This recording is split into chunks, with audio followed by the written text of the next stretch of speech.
Welcome to the Real Estate Investing Club. This is the place everyday real estate investors gather to share their best stories, biggest insights, and favorite tactics to grow a portfolio of cash-flowing properties in today's market. Here's your host, Gabe Peterson.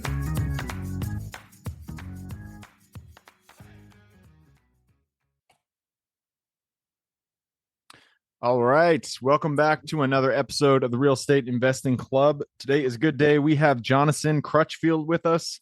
Jonathan is a single family and multifamily man with over 500 units owned, over $30 million in assets under management. He is with Grab the Map, tons of experience to go into. So I'm super excited to jump into this. Jonathan, thank you very much for hopping on the show. Hey, Gabe, man. Excited to be here, and thanks for the opportunity. Absolutely. I mentioned before we got on here, we always like to start with stories and hear how these investors that come on the show got started in real estate, because everybody always has a very colorful story to start them off. So why don't you take us to the beginning of your story and tell us how'd you get started?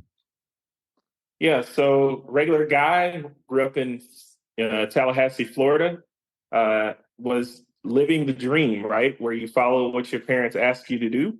Go to school, listen to your teachers, get good grades, and then maybe you can go to college, right? So the whole journey of listening to my parents and staying on the straight and narrow, and ended up, following that rule to the T. Became a teacher of all things, so I could tell other kids to do that same thing, right? And then ended up being a principal and a professor at a college. So. Okay. Went through and matriculated all the schooling, which is supposed to produce more salaries, supposed to produce a better life. And then really got to the end of it and realized that I was an entrepreneur and that this whole time I was seeking the environment where I could create value, right? Mm-hmm. Where I could create things. And so having had a fun experience serving school communities in Memphis and Louisiana, before meeting someone who was a real estate investor who kind of got me interested in the idea of rental properties.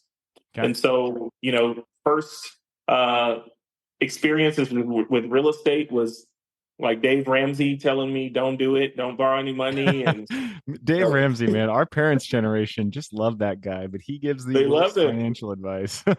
They love him. And what's funny is I've been, checking into a little bit of his new content, and they're edging stuff in there. They're edging stuff in there now. That's good. The young people, his daughter and people are starting to edge in a little bit of more investment advice. But no, I had a ton of fun listening to him. He helped us to get a budget. He helped me to actually start thinking about the money that was coming in and going out, which I think is very important.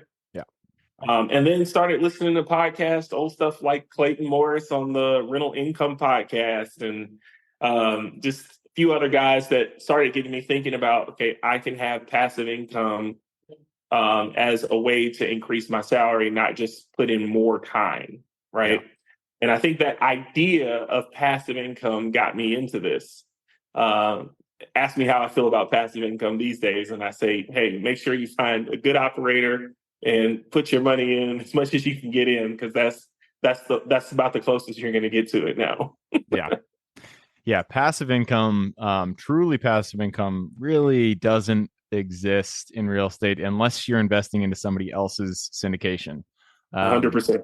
And even then, I mean, you should really be doing a lot of due diligence to vet the operator. There's a lot of front loaded work that you do need to be doing. It's not like, stock market where you just put some money in and it starts to print money. You gotta do a lot of upfront work to make sure that it works for you. 100%. Nice, man. So you kind of glossed it over at the very beginning. You said you met someone who was in real estate. Was this like a family member? How did you really get introduced to real estate in the beginning? Yeah. So elder at my church, okay, was on his computer after church one day. And it was like one of those meet and greets where you're supposed to be fellowshipping, but he was on his computer and I saw this stuff and I go up to him and I'm like, hey, man, you're supposed to be talking to people, not over here working. And he was like, actually, you need to come look at this. I'm buying properties, man. Yeah, he had this Excel spreadsheet on it and he was like, this is my retirement plan. Oh, And okay. there were like 40 or 50 properties on the list. And I was like, Good for what do you him. mean? And so he ended up explaining it to me, and I was like, okay, I could have this too. And he laughs about it now because he thought he was explaining to me, uh, he thought he was explaining to me how I could have this investment portfolio on the side of my job. He Ah, never thought that I was going he's to like, end oh up wait, buying. Oh yeah, I that's was like, funny. don't show me. Once you show me, I know how to implement. Nice, man. So once you got the bug, you started listening to the podcasts, you met this elder at your church. What was the first deal that you took down? Yeah, so first deal I took down for real, seriously, was $15,000 house. Damn, I that's cheap. leveraged a credit, yeah, Mississippi. Oh, there you Leveraged go.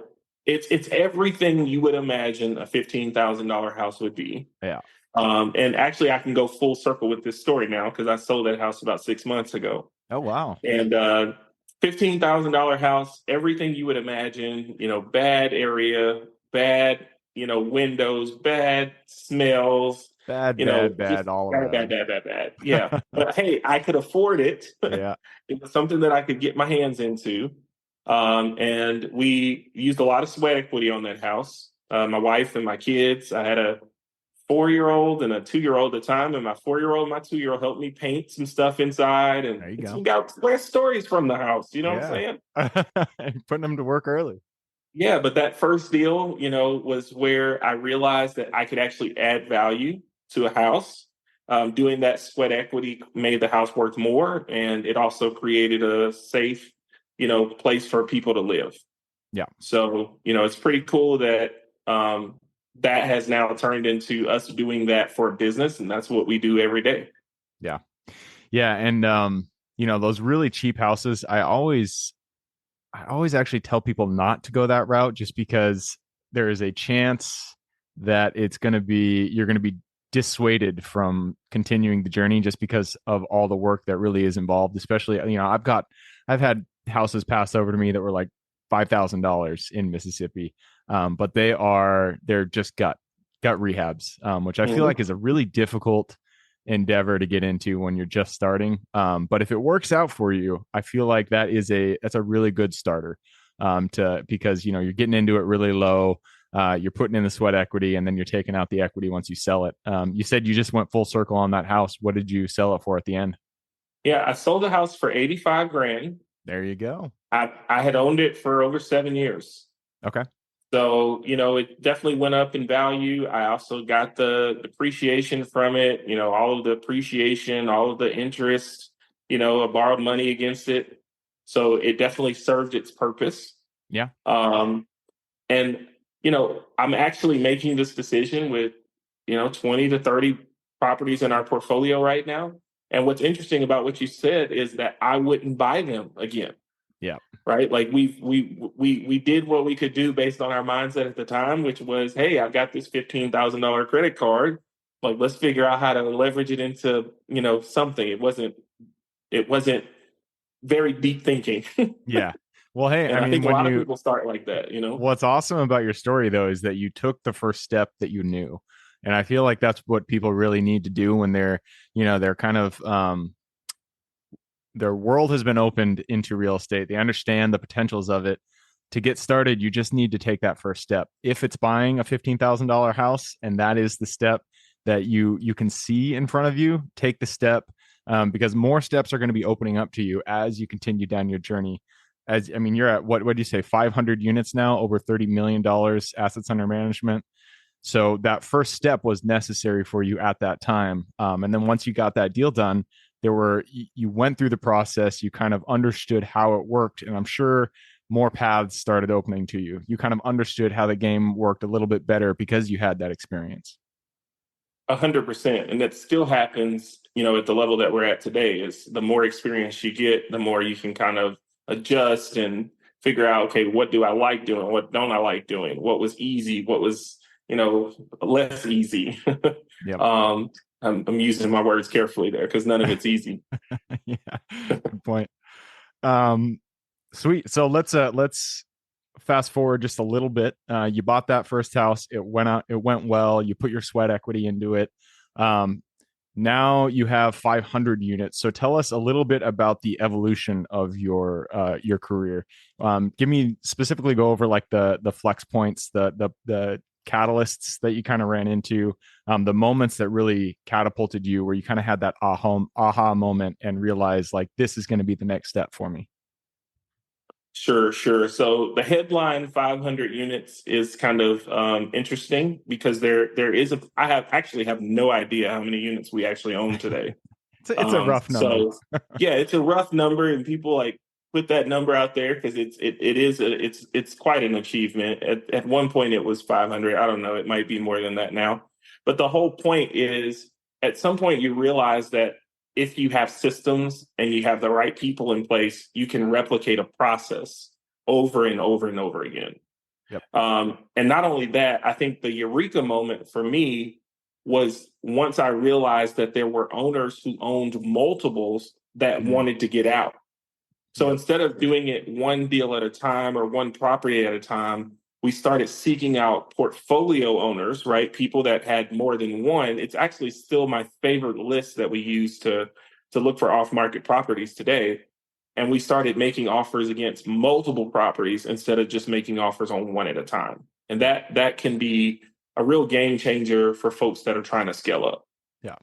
Yeah. And the benefit that I don't feel like is talked about often when you're dealing with portfolios is that sometimes you get a discount on an individual house because you're buying multiple houses. In the 100%. seller's mind, they're like, I have 30 houses that I need to dispose.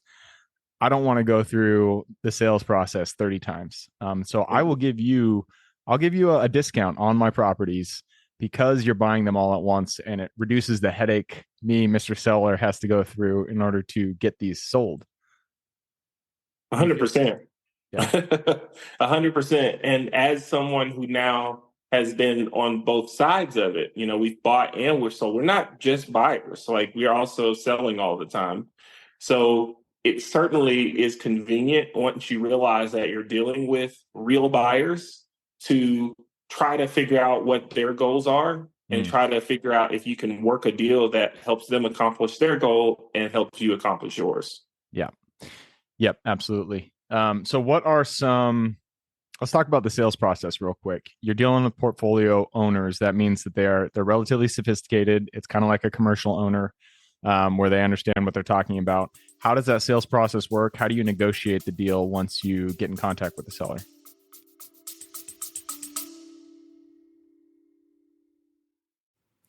Before we continue on with today's guest, I want to tell you guys about a community I'm launching on School to help investors like yourself grow your own portfolio.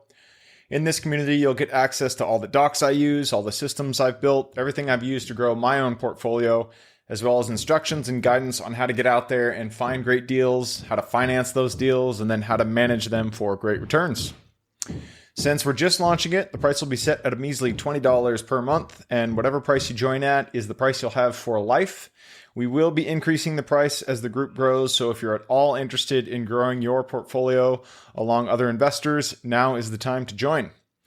I will put the link somewhere in the bio or on our podcast website at therealestateinvestingclub.com, so if you are interested, head on over there. With that said, let's get back to the podcast.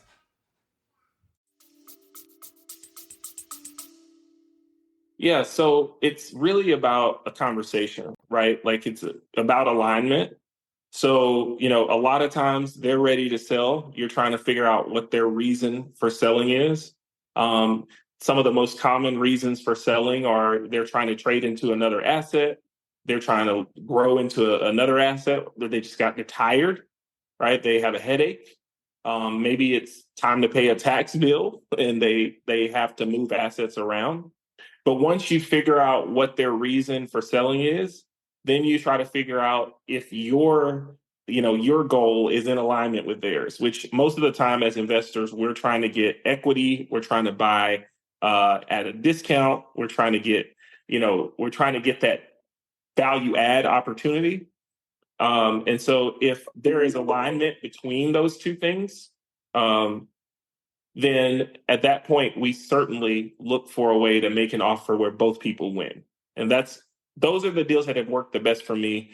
Not the ones where I stole the property. We all have those stories, but the ones where the seller worked it out at terms that made a lot of sense for me, and the deal made a lot of sense for them as well because they're getting what they want out of the deal. Yep. So are you buying in a single metro, or is this spread out across different metros? Yeah, so it just really depends on the deal. So I like to look at deals. I don't really turn down any market unless it's unfortunately snow there. Interesting. I like southern markets. I don't like snow at all. I've done a few deals where there was like consistent snow, and It's the I water, don't huh? like. Yeah, I don't like sending my team there. I don't like going there. So usually I stay in the southeast. Fair enough, Texas, man. So you're Mississippi. not coming up here to Seattle then. Well, I Hey, guess look, it would be the fastest no, unless and I'm not saying I'm not coming. I don't want to buy and hold something yeah. unless I was a great operator like you, right? That I could invest with or There you something like go. that. There you go. Unfortunately, Yeah. I actually don't invest in Seattle, so you're gonna have to find somebody else. There you go. There you go. Nice, man. So portfolio owners, you've grown to this point. What is the next step for you? What are the next like 2 to 3 years look for you? Yeah, so this is going to be an interesting time in the market. I think that's a great question. We're still looking for great deals. And Mm, so we flip single family properties. We look for properties in the DFW area, Dallas, Fort Worth. We look for properties in great locations where we can create value and turn those over. That keeps our crews busy. That keeps the equity added to the bottom line of the company. Um, and we also look for holes, but we look for really distressed situations. We're looking for owners or banks that are in trouble and they have a reason to get out of the property. And for that reason, that means that we're not finding these every day, everywhere. yeah. But yeah, that's what it looks like probably for the next 2 to 3 years is building equity, building capital, building relationships, and looking for those deals. Really, we call them steals if we're going to hold them. Steal the deal. Yep. Those are the ones that you want to keep in your portfolio, because those are the ones that create the most cash flow, which is king in real estate, in my opinion. All right, man. Well, that rounds us through the first section. It is now time to jump into the quick question round. Are you ready? Yeah, let's do it. Let's do it. It starts with books or any form of education. Could be movies, could be Netflix shows, whatever. I just need 2 recommendations, one for general life wisdom and then one for real estate. Oh, that's good. That's good. Let's start with a real estate related book. Um, and I hate to mention books that everybody's read. But I think Rich Dad Poor Dad is something that we need to be reminded about. We need Yeah. to read it. People are like, well, if you can't think of a book, mention Rich Dad Poor Dad. But I've asked my listeners to keep a tally of the number of investors who say that book to come on here. And I've gotten only a few responses way back when because I haven't asked in a while. But if anybody out there is listening, please tell me how many episodes you've listened to where they have said Rich Dad Poor Dad, because I think it's got to be 90% or more. For good reason. It is the best book to read when you're just getting started. It gives you the especially, motivation. yes, especially if you had a poor dad. There you go. Right? That's the reason why it comes to mind so easily. It's because so many of us resonate with the dad who taught us to trade time for money. Mm. And I think that is a good place to start if it's a real estate related book, asset related book. Personal, right now, I think Atomic Habits Okay. is a great book for folks that are trying to change their behavior or change the outcomes in certain areas of their life. Whether it be diet or exercise or just mindset, mood. We look at the ways that we can make things easier for ourselves that we really want to do and make things harder for ourselves that we don't want to do. I think that's a big takeaway from Atomic Habits. It's worth every bit of time that somebody would read it. Nice. Yeah, I read that book a while ago. I feel like they had some good examples of. I remember them talking about how you need to make things easier, things harder. Like if you Yep. want to drink a glass of water in the morning, put it on your nightstand. So Yep. when you get up, Combine it's it with just another right one. there. Yep. Yep, just like that. Combine. So It's like me. Like, okay, so like Wednesdays I teach Bible class in my church, right? So it's like I've been teaching the class and walking at the same time. right? Because it's Zoom anyway. And the kids kind of know that, hey, he's semi-distracted. um, but it combines a habit that I know that I'm gonna do. It's there with something that I might skip if I didn't do it. That's certainly one of the things that it teaches. But one of the other takeaways for me has just been like making it harder. Yeah.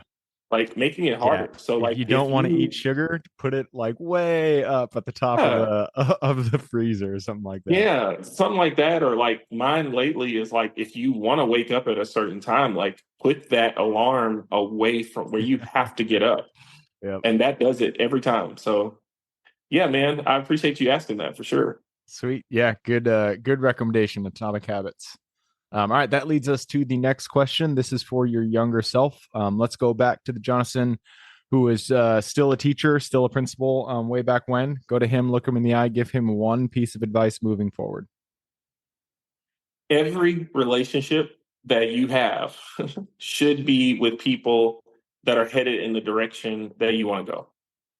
So if you are spending time cultivating relationships, you should really look at what the goals of those people are that you're surrounding yourself with and make sure that you're aligned. I spent a lot of time caring about what people thought that I couldn't tell you where they're at today. And probably shunning off some people that I should have gotten closer to at that time.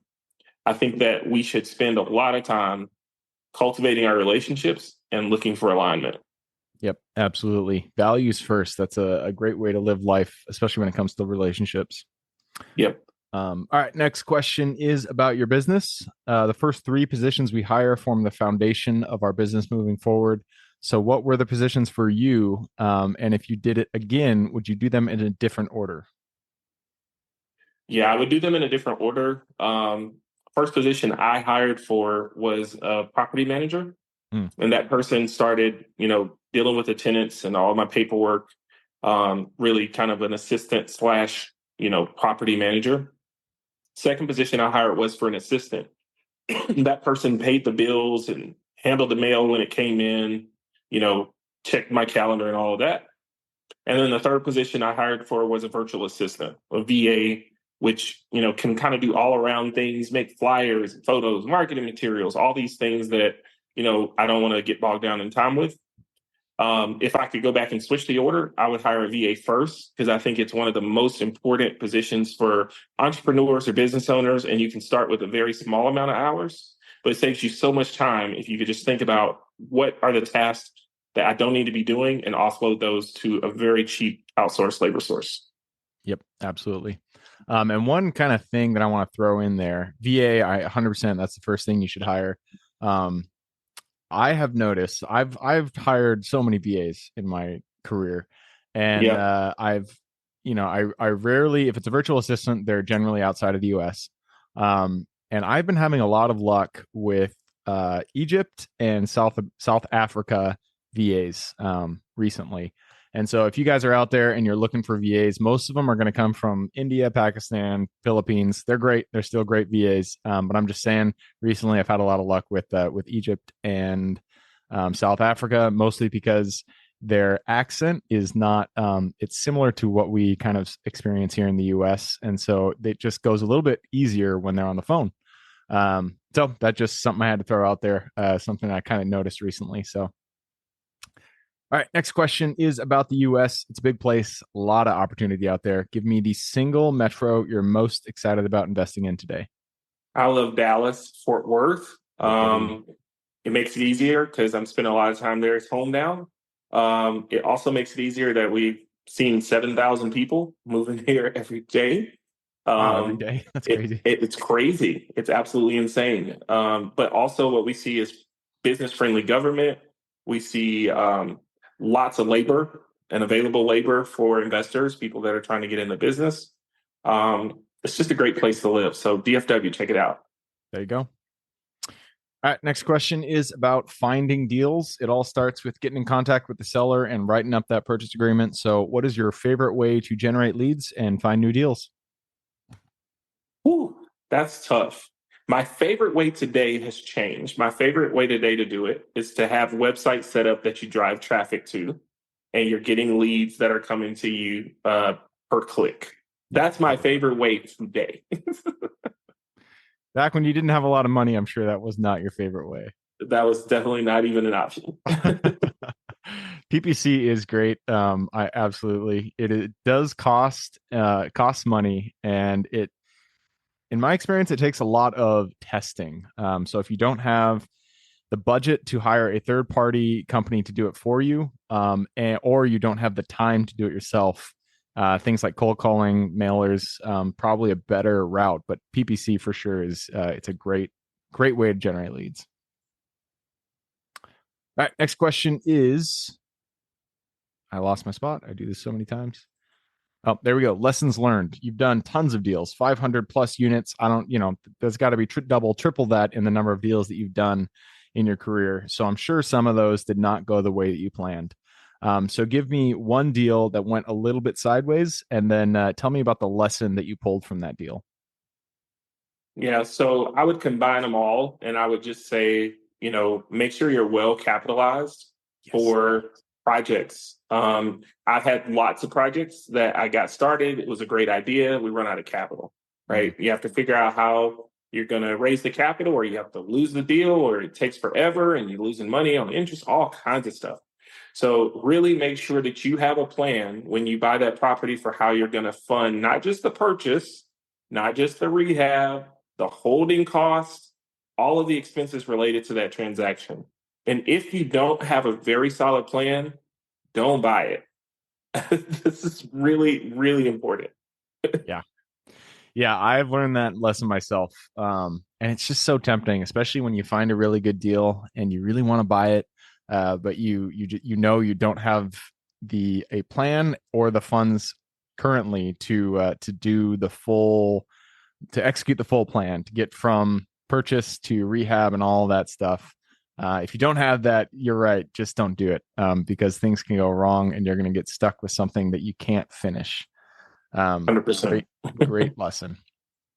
All right, that leads us to the very last question. This is for the listeners. You've given us a lot to think about. I'm sure people want to reach out, get in contact with you. Where can they find you? And then what can they expect when they reach out? Hey, I am pretty much everywhere. You can look at Grab the Map on Instagram. My name is Jonathan Crutchfield Jr. on Facebook or LinkedIn. If you go to my website, grabthemap.com, you'll figure out kind of where we are and what we're doing. I'm always posting motivational tips or walkthroughs of properties. So there's tons of content, information available there. Always also active in the Dallas DFW market investing space. So meetups, all kinds of things, opportunities available for folks that are interested in working with us. Perfect. I will put that link in the show notes, grabthemap.com. If you guys want to reach out, just click the little more in the description. It'll pull down that full description, and in there you can find John's links. Gabe, thank you, man, for doing this, man. I know it takes time and energy and resources on your part. So appreciate you for doing this and pushing this out and being consistent with your podcast. Absolutely. Yeah. And we appreciate having you on here and sharing everything that you've shared with us. So yeah, thanks for hopping on. For everybody who's here with us today, thank you guys for showing up. You are the reason we do this. So if you have any questions, reach out to me, Gabe at therealestateinvestingclub.com. If you want to support the show, give us a like, subscribe, share. Other than that, I hope you guys have a great week. Keep rocking real estate, and I look forward to seeing you on the next episode. All right, before I officially sign off, I have a quick announcement to make. If you're interested in becoming a passive investor in one of my deals, my own company, Kaizen Properties, is looking for capital partners for our upcoming projects. We invest in what are known as recession-resistant assets, mainly self-storage facilities, mobile home and RV parks, and industrial properties. If you're interested in investing and would like to learn a little bit more about my company, our investing criteria, and some of the previous projects we've done, go to the Real Estate Investing Club podcast at therealestateinvestingclub.com and scroll all the way down to the bottom of the page. Click on the Invest With Us button. That'll pop up the investor form. Fill that out, and we will reach back out to you as soon as we can. Or if you prefer a little bit more of a personal touch, you can reach out to me at gabe@therealestateinvestingclub.com. So really, that is it. Again, it was a pleasure hanging out with you guys during this episode, and I look forward to seeing you on the next episode.